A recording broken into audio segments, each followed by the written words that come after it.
I draw the attention of honors fourth year students belonging to English Department, Government Rajendra College. In your syllabus, you have W.B. Yeats. A number of poems by W.B. Yeats have been incorporated in your syllabus. You are being asked to pay undivided attention to my lecture. I am going to deal with a particular poem, a very popular poem indeed, titled The Lake Isle of Innisfree. Lake Isle of Innisfree can be regarded as a nostalgic poem. A deeper sense of homesickness or nostalgia runs through the entire poem. And this poem has got some autobiographical elements to some extent. The poet himself, during his childhood, the poet spent summers on that particular island, and he cannot efface from his memory those days. The memory of those days has become deeply imprinted in his mind, and in his impressionistic mind it had a great influence during his childhood days. So the poet reminisces those happy days, those happy moments which he spent on the Lake Isle. And this very isle is situated in his home county, Sligo. The poet currently is leading an urban life. He has got mingled with urban society, but he cannot be oblivious of those days. The memory of those days is very vibrant in his heart, in his mind. This particular poem can be regarded as a sort of initiative to depict rural landscape. His ardent love for rural landscape has been depicted in an excellent manner in the poem.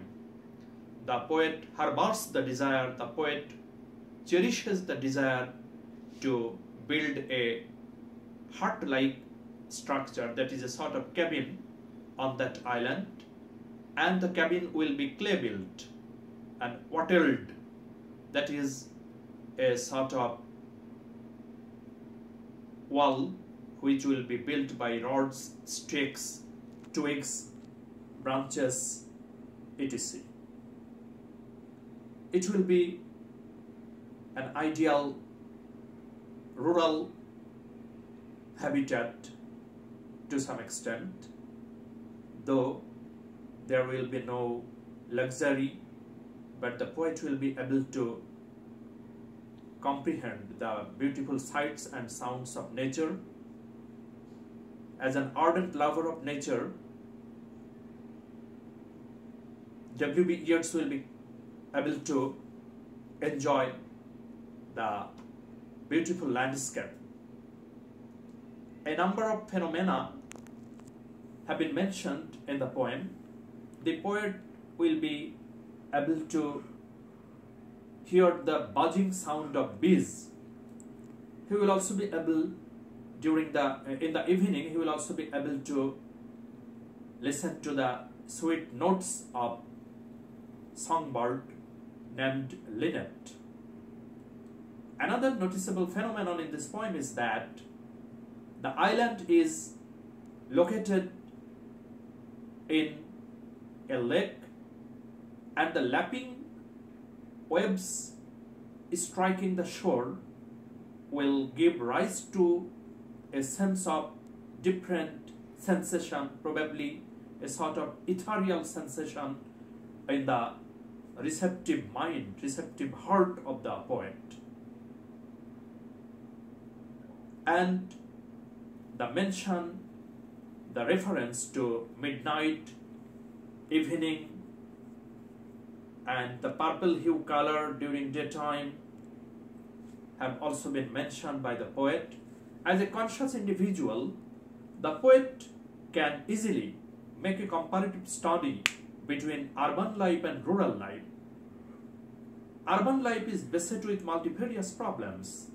In urban life, it becomes difficult on the part of a poet to pay concentration,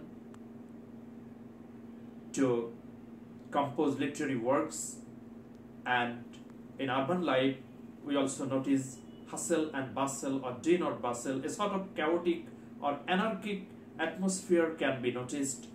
But compared to this, if we shift our focus on rural landscape, rural setting, rural atmosphere, we can easily notice a sort of serene, calm and tranquil atmosphere there. The poem is to be evaluated from a broader perspective. Those who are ardent lovers of nature, those who love natural objects and intend to spend their time, spend their days in the lap of nature, will find food for thought in this poem. And literary enthusiasts, literary critics are greatly enthralled or charmed or impressed, having gone through the poem Lake Isle of Innisfree, written by W.B. Yeats. W.B. Yeats was a renowned poetic figure. He was the national poet of Ireland. Apart from this particular poem, he has composed a good number of other poems which became very much famous, very much renowned. And if you evaluate the real purport of the poem, real significance of the poem, or underlying significance of the poem titled The Lake Isle of Innisfree, you will be able to understand that he has depicted nature in a subtle way, and he has also delineated or depicted his nostalgic feelings and his ardent love for rural areas, rural landscape, and he has also remembered his childhood days, and with the conscious manipulation of language, the poet has depicted rural landscape, rural surrounding, rural life in a superb way. I am not going to elaborate my lecture. I do extend my felicitation and welcome to my students, and with these few words, I would like to wrap up today's session. Thank you very much.